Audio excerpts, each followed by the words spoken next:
Olá! Hoje a gente vai mergulhar de cabeça num assunto que dá muito pano para manga.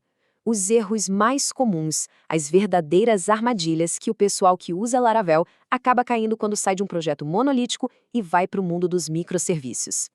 Para começar, é preciso entender que são dois universos completamente diferentes. No monolito, a conveniência de ter tudo no mesmo lugar é ótima, facilita muito a vida.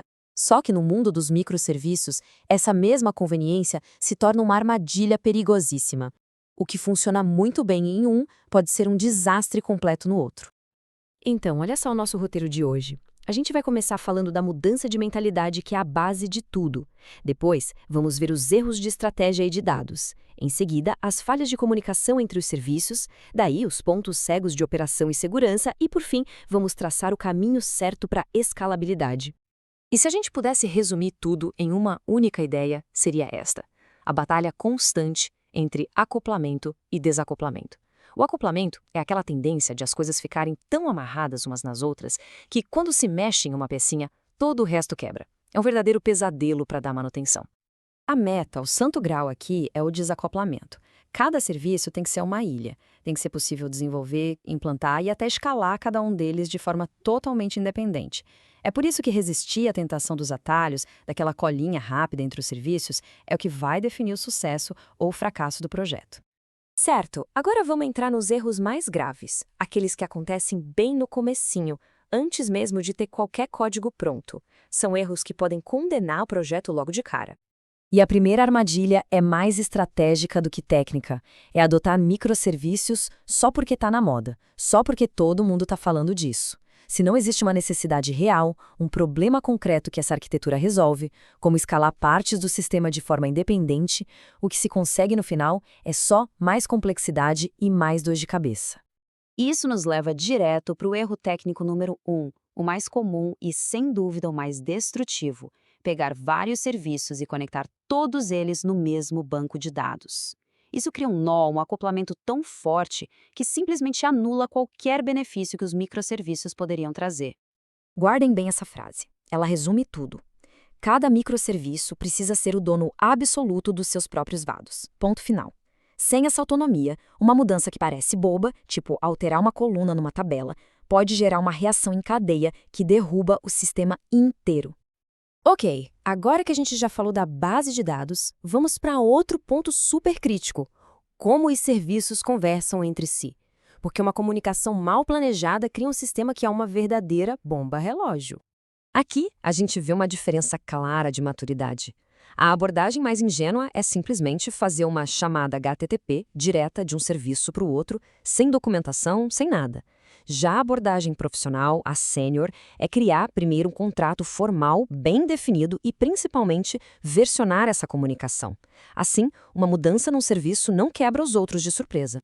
E essa imagem aqui é fantástica. Ela mostra a diferença de mentalidade sobre resiliência. Num ambiente distribuído, a rede vai falhar. Não é uma questão de se, é uma questão de quando. Achar que a rede é confiável é o caminho para o desastre. O profissional experiente já parte do princípio que a falha é o normal. Então, a gente precisa construir sistemas que esperam por essa falha. Isso significa implementar coisas como retentativas automáticas, usar filas para garantir que uma mensagem não se perca e usar o padrão de Circuit Breaker para evitar que um serviço problemático derrube todos os outros. E o legal é que o Laravel já tem ferramentas para ajudar com tudo isso. Muito bem, agora vamos falar daqueles problemas que não aparecem no começo, mas sim depois que o sistema já está no ar, no que a gente chama de problemas do segundo dia. São eles que transformam o sonho dos microserviços num pesadelo de manutenção. Pensem no seguinte cenário: deu um erro em produção. Por onde se começa a procurar quando a requisição passou por 10 serviços diferentes? É impossível sem as ferramentas certas. É por isso que ter um sistema de observabilidade não é luxo, é necessidade. Ferramentas que coletam métricas e logs de forma centralizada são seus novos melhores amigos. Outro erro gravíssimo é na autenticação. É muito tentador usar a mesma tabela de usuários para tudo. Só que isso não só quebra o isolamento, criando um acoplamento terrível, como também abre uma brecha de segurança gigantesca. Cada serviço, ou no máximo um serviço de autenticação dedicado, tem que cuidar da sua própria segurança. Ah, e essa visualização é muito boa. É o problema que eu chamo de caixinhos dourados. O serviço não pode ser grande demais se não vir um mini monolito. Mas também não pode ser pequeno demais a ponto de criar uma teia de comunicação super complexa. O desafio é achar o tamanho certo, um domínio que seja coeso e faça sentido de negócio. E para fechar essa parte, uma armadilha que é bem sutil, mas igualmente destrutiva. Compartilhar código entre serviços usando um pacote interno sem um controle de versão decente.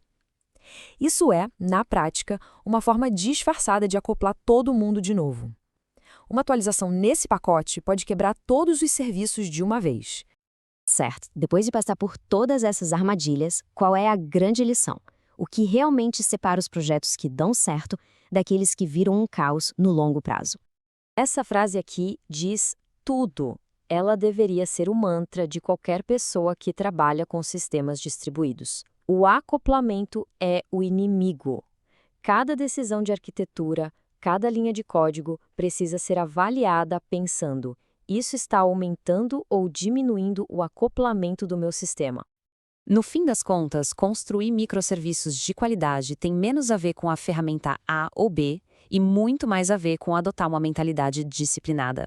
É sobre isolar as coisas, versionar tudo que é compartilhado, já construir esperando que as coisas vão falhar e, acima de tudo, priorizar a disciplina de longo prazo em vez da conveniência de hoje. E para fechar, fica essa reflexão. É uma pergunta simples, mas muito poderosa, que todo mundo deveria se fazer antes de tomar qualquer decisão de arquitetura. O atalho que parece tão bom hoje pode ser justamente a causa do caos de amanhã. Pensar nisso é o que nos guia para construir sistemas que são realmente robustos e escaláveis.